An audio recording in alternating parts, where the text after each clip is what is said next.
भक्तों पर बनी रहे। आज हम इस वीडियो में बात करेंगे कि बाबा श्याम को नारियल वाली अर्जी किस तरह से लगाएंगे ताकि बाबा श्याम आपकी अरदास को पूरी कर सके। श्याम भक्तों, अर्जी हम कभी भी लगा सकते हैं, लेकिन अर्जी भी हमें सोच समझ कर लगानी चाहिए। ऐसा नहीं है कि हर दूसरे दिन अर्जी लगा रहे हैं, हर तीसरे दिन अर्जी लगा रहे हैं। तब अर्जी एक बार लगाइए, पर ऐसी लगाइए कि बाबा श्याम हाथों हाथ आपकी अर्जी को स्वीकार कर लें। सबसे पहले आज हम बात करेंगे कि बाबा श्याम को अर्जी कब लगानी चाहिए, किस दिन लगानी चाहिए। भक्तों, जो अर्जी लगाने का दिन होता है, वैसे तो आप बाबा श्याम की अर्जी किसी भी दिन लगा सकते हैं।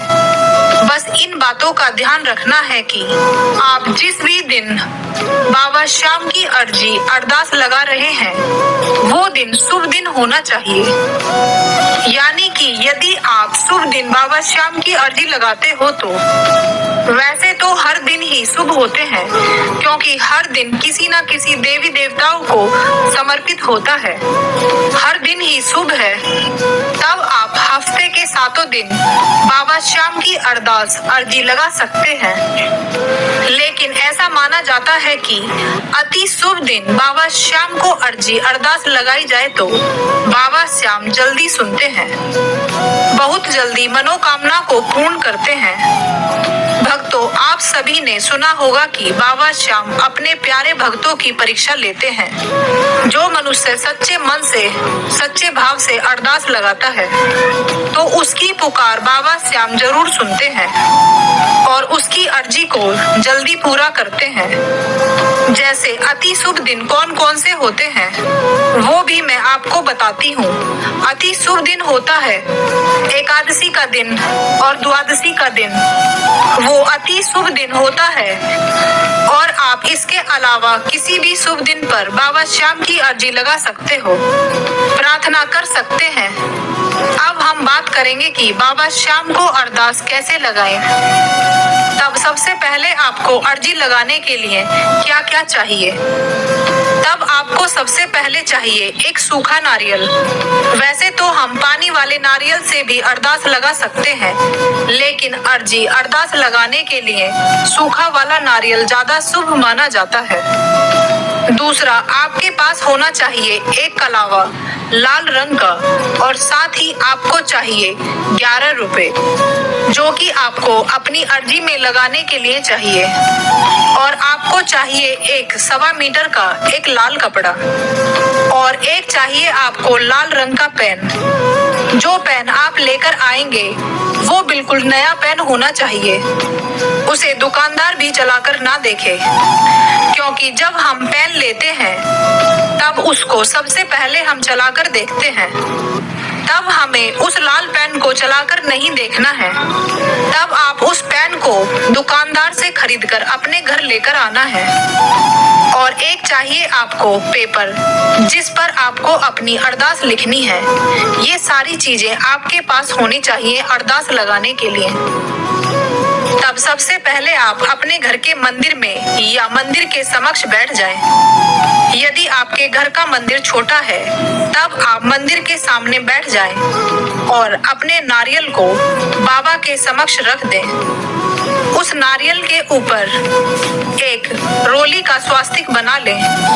फिर मन ही मन बाबा श्याम से बोलें, हे बाबा श्याम, इस नारियल के द्वारा मैं अपनी अर्जी लगा रही हूँ, लगा रहा हूँ।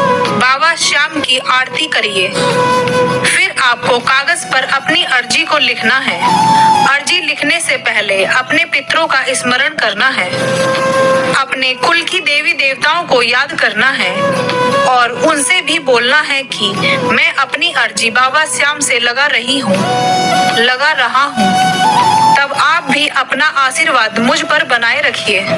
फिर आपको अपनी अर्जी लिखनी है अर्जी में ऐसा नहीं करना है कि 1 पेज या 2 पेज की लिख दें। आपको अपनी अर्जी केवल 2 लाइन की ही लिखनी है।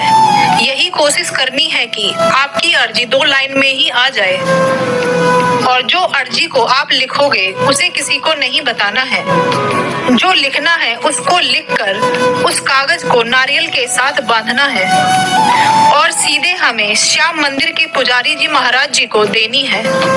आप इस तरह से पूजा करके अपनी अर्जी लगाते हैं और बाबा श्याम से बोलते हैं तो आपकी अर्जी जरूर स्वीकार होगी। तब सबसे पहले आपको अपनी अर्जी को लिखना है, जो भी आपकी कामना है, और जितना हो सके उतना कम से कम शब्दों में अपनी अर्जी को लिखें। और इस बात का ध्यान रखना है कि आपको अपनी अर्जी में नई शब्द का प्रयोग नहीं करना है। जो भी आप लिखें उसमें आप ना शब्द का प्रयोग बिल्कुल ना करें और अर्जी वाले कागज को फोल्ड करना है और साथ ही में उस कागज में 11 रुपए रख देना है। फिर आपको नारियल को लेना है और अर्जी वाले कागज को फोल्ड करना है और साथ ही में उस कागज में 11 रुपए को रख देना है और जो 1.25 मीटर का लाल कपड़ा है, फिर उस कपड़े में नारियल को लपेट देना है। क्योंकि आपने नारियल की पूजा कर ली है, स्वास्तिक बना लिया है, उसके बाद ही कपड़े में लपेटना है। फिर उसके ऊपर अपनी अर्जी वाला पेपर और 11 रुपए को कलावे से नारियल के ऊपर बांध देना है। कलावा इस तरह से बांधना है कि यदि पंडित जी ना मिले तब आप अपनी अर्जी को मंदिर में बांध भी सकते हैं। तब इस तरह से होगी आपकी अर्जी कंप्लीट। अर्जी लिखने के बाद आप अपने घर के मंदिर में भी रख सकते हैं और खाटू धाम या अन्य किसी श्याम मंदिर में भी रख के आ सकते हैं या पुजारी जी महाराज जी को देकर आ सकते हैं। तब आप इस तरह साधारण तरीके से अपनी अरदास लगा सकते हैं। उम्मीद करती हूँ इस वीडियो में दी गई जानकारी आप सभी भक्तों को पसंद आई होगी। अगर आप खाटू के राजा श्याम चैनल पर नए हो तो चैनल को सब्सक्राइब करें और ज्यादा से ज्यादा श्याम भक्तों के साथ शेयर करें ताकि वो भी बाबा श्याम से जुड़ी जानकारी प्राप्त कर सकें। अगर आपका कोई सवाल हो तो कमेंट करके जरूर बताएं। हारे के सहारे की जय, 3 बांधारी की जय, सच्चे दरबार की जय, लखदातार की जय, शीश के दानी की जय, खाटू नरेश की जय, अहिल्यावती के लाल की जय। हारे का सहारा बाबा श्याम हमारा, जय श्री श्याम।